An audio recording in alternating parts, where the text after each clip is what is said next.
Day 1లో మనం ఏ word నేర్చుకుంటున్నామంటే ఆ word పేరు అబాండన్. అబాండన్ అంటే అర్థం ఏంటంటే విడిచిపెట్టుట. ఇంగ్లీష్లో మాట్లాడుకుంటే to leave a place, thing or person usually for ever.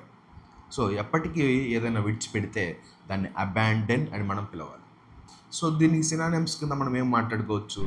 Leave, forsake, discard, ignore. అదే యాంటోనిమ్స్ అయితే ఆపోజిట్ వర్డ్స్ అయితే కీప్, రిటైన్, పొసెస్, హ్యావ్ ఇలా మనం మాట్లాడుకోవచ్చు.